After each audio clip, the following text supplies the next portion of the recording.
आज का ये वीडियो बहुत ही ज्यादा महत्वपूर्ण होने वाला है मकान मालिक और किराएदारों के लिए, और साथ ही पीएफ खाताधारकों के लिए भी जरूरी अपडेट आया है। इस वीडियो में हम आपको बताएंगे कुल 10 महत्वपूर्ण अपडेट जो अभी हाल ही में रिसेंट में मीडिया और सुर्खियों में है। पहला बड़ा अपडेट आप देखिए, साल 1996 के बाद पहली बार लगातार 5 महीने गिरा बाजार। शेयर बाजार औंधे मुंह गिरा है, यानी हफ्ते के आखिरी कारोबारी दिन शुक्रवार 28 फरवरी को सेंसेक्स में 1414 अंकों की गिरावट रही और ये 73,198 के स्तर पर बंद हुआ। निफ्टी भी 420 अंकों की गिरावट के साथ 22,124 के स्तर पर बंद हुआ है। शेयर बाजार में लगातार गिरावट के आखिर क्या कारण है? विदेशी निवेशकों की लगातार बिकवाली जारी है। विदेशी निवेशकों ने केवल 5 महीनों में यानी अक्टूबर से फरवरी 2025 तक में भारतीय बाजार से 3.11 लाख करोड़ रुपए निकाल लिए हैं। इसके अलावा चीनी अर्थव्यवस्था में सुधार की उम्मीदों ने भी निवेशकों को वहां अट्रैक्ट किया है। निवेशकों को चीनी कंपनियों के शेयर भारतीय कंपनियों के शेयरों की तुलना में ज्यादा सस्ते दिखाई दे रहे हैं। वहीं महंगाई भी अभी चिंता का बड़ा कारण है। खाने पीने की चीजें महंगी होने से कुछ ऐसे ही हालात हो रहे हैं। अर्थव्यवस्था के बढ़ने की धीमी गति। अभी हाल ही के महीनों में भारतीय अर्थव्यवस्था धीमी हुई है। राष्ट्रीय सांख्यिकी कार्यालय एनएसओ के अनुमान के अनुसार वित्त वर्ष 2024-25 में भारत की विकास दर 6.4% आंकी गई है, जो 4 साल का निचला स्तर है। पिछले वित्त वर्ष 2023-24 में जीडीपी ग्रोथ रेट 8.2% रही थी। इसके अलावा डोनाल्ड ट्रंप की ट्रेड पॉलिसियों से भी निवेशक चिंतित हैं। तो शेयर मार्केट के जो हालात है वो फिलहाल तो काफी खराब चल रहे हैं। पोर्टफोलियो में जो राशि है वो लाल लाल अक्षरों में दिखाई दे रही है। वहीं आपको बताएं, दिल्ली से जुड़ा अपडेट आ रहा है। CAG report. दिल्ली विधानसभा में शुक्रवार को दिल्ली के हेल्थ डिपार्टमेंट से जुड़ी सीएजी रिपोर्ट पेश की गई। इस 7 पन्नों की रिपोर्ट में बताया गया कि दिल्ली की कम से कम 21 मोहल्ला क्लिनिक में टॉयलेट नहीं है। अस्पतालों में स्टाफ की कमी है। बड़े ऑपरेशन के लिए मरीजों को लंबा इंतजार करना पड़ता है। सीएजी रिपोर्ट के मुताबिक कोविड-19 के दौरान केंद्र सरकार ने दिल्ली सरकार को जो रकम दी उसका इस्तेमाल ही नहीं किया गया। इस रिपोर्ट पर अब सोमवार को सदन में चर्चा होगी। नेक्स्ट अपडेट आप देखिए, तेलंगाना में जो सुरंग हादसा है, मजदूरों के जिंदा बचने की संभावनाएं बहुत ही कम है। रेलवे की टीमें भी रेस्क्यू में जुट गई हैं। आपको बताएं, इस सुरंग में 22 फरवरी से 8 मजदूर फंसे हुए हैं। रेस्क्यू फिलहाल जारी है। इसके अलावा बड़ी खबर देखिए, बिजनेस जगत से जुड़ा अपडेट भी आ रहा है। पीएफ अकाउंट में जमा दर पर 8.25% का ब्याज मिलता रहेगा। वित्त वर्ष 2024-25 के लिए पीएफ अकाउंट में जमा राशि पर मिलने वाले इंटरेस्ट रेट 8.25% को बरकरार रखा गया है। ईपीएफओ के सेंट्रल बोर्ड ऑफ ट्रस्टी ने शुक्रवार यानी 28 फरवरी 2025 को मीटिंग में यह फैसला लिया। यानी 8.25% ब्याज दर के हिसाब से अगर आपके पीएफ अकाउंट में 1 लाख रुपए जमा है तो इस पर आपको साल में 8,250 रुपए का ब्याज मिलेगा।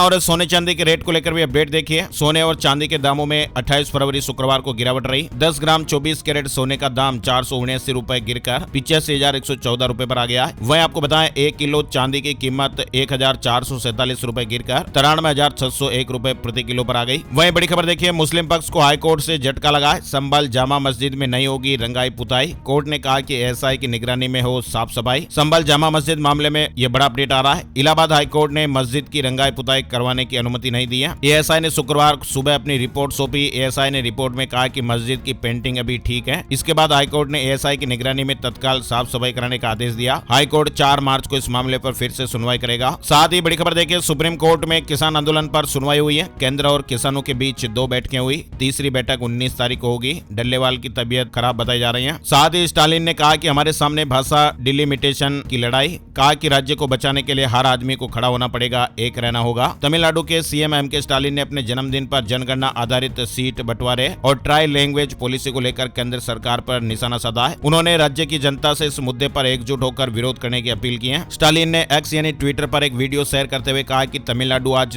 2 महत्वपूर्ण चुनौतियों का सामना कर रहा है। पहला, भाषा की लड़ाई जो हमारी पहचान है, और दूसरा हमारे निर्वाचन क्षेत्रों का डिलिमिटेशन जो हमारा अधिकार है। वही देखिए, उत्तराखंड में बर्फ का पहाड़ टूट गया, 57 लोग फंस गए, 16 को इसमें निकाल लिया गया। फिलहाल सड़क से बर्फ हटाने के लिए गए थे। वहीं आज रात भारी बारिश की चेतावनी भी है। उत्तराखंड के चमोली में शुक्रवार सुबह 7:15 बजे के लगभग एवलॉन्च की वजह से 57 मजदूर बर्फ में दब गए। ये घटना चमोली के माणा गांव में हुई। बॉर्डर रोड ऑर्गेनाइजेशन यानी बीआरओ की टीम चमोली बद्रीनाथ हाईवे पर माणा और बद्रीनाथ के बीच बर्फ हटाने का काम कर रही थी। तभी बर्फ का पहाड़ टूटा। 57 मजदूर, 8 कंटेनर और एक शेड के अंदर दब गए। कुछ मजदूरों की हालत गंभीर भी बताई जा रही है। वहीं हिमाचल प्रदेश में अगले 3 घंटे भारी बारिश और बर्फबारी का अलर्ट रहेगा। सावधानी बरतने की एडवाइजरी जारी की गई है। 7 जिलों में फ्रेश स्नोफॉल। ट्राइबल इलाकों से संपर्क कट गया है। हिमाचल प्रदेश में भी मौसम विभाग ने कई इलाकों के लिए भारी बारिश और बर्फबारी का अलर्ट जारी किया है। लाहौल स्पीति और किन्नौर में आज शाम तक भारी बर्फबारी देखने को मिल सकती है, जबकि चंबा, कांगड़ा, कुल्लू, मंडी और शिमला में भारी बारिश होने की संभावना है और इसको देखते हुए लोगों को सावधानी बरतने की सलाह दी गई है। एसबीआई बैंक के ग्राहकों के लिए जरूरी अलर्ट आ रहा है। बैंक ने चेतावनी जारी की है। एसबीआई के ग्राहक ने बताया कि उसे बैंक की तरफ से शुक्रवार को 12 बजे के लगभग एक टेक्स्ट मैसेज प्राप्त हुआ। एसबीआई ने अपने ग्राहकों को टेक्स्ट मैसेज के जरिए अपराधियों द्वारा साइबर फ्रॉड के लिए अपनाई जा रही तरकीब को लेकर आगाह किया है। एसबीआई यानी भारतीय स्टेट बैंक मार्केट कैप के लिहाज से ही नहीं बल्कि ग्राहकों की संख्या के लिहाज से भी देश का सबसे बड़ा सरकारी बैंक है और ये सरकारी बैंक दिल्ली, मुंबई जैसे बड़े शहरों के साथ साथ छोटे कस्बों में भी बैंकिंग सेवाएं दे रहा है। अगर आप भी भारतीय स्टेट बैंक के ग्राहक है या किसी भी बैंक के ग्राहक है तो आपको एक खबर बहुत ही महत्वपूर्ण है। फिलहाल जो बात हो रही है एसबीआई बैंक की, भारतीय स्टेट बैंक ने शुक्रवार को एक अपडेट जारी किया। बैंक अपने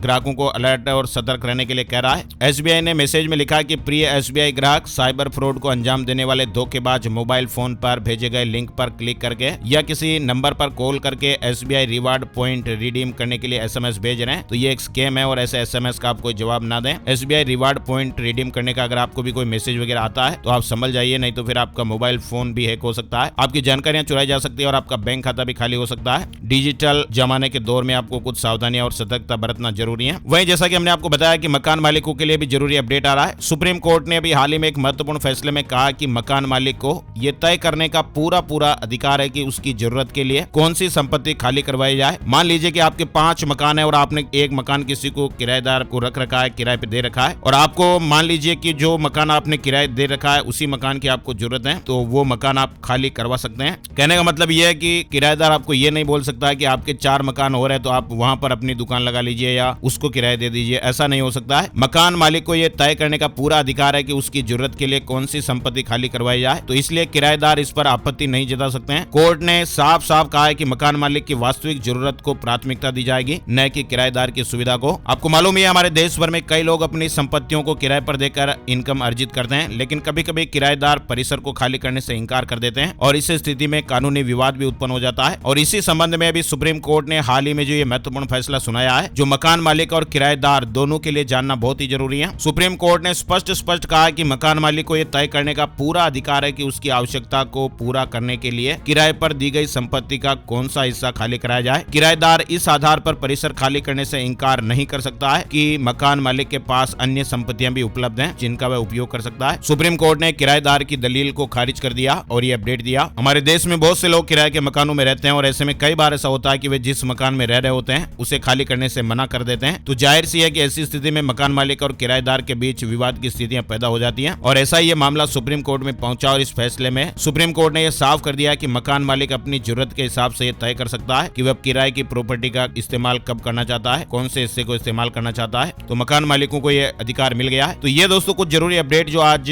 28 फरवरी 2025 को चल रहे हैं। उम्मीद करते हैं कि आपको ये जानकारियां मिल गई होगी। ऐसी ही ताजा खबरों के और लेटेस्ट ब्रेकिंग न्यूज अपडेट्स के वीडियो आप हर रोज देखते रहने के लिए माई स्मार्ट गाइड के साथ जरूर जुड़िएगा। इस वीडियो को आप लाइक और शेयर भी कर दीजिएगा। आपका बहुत बहुत धन्यवाद।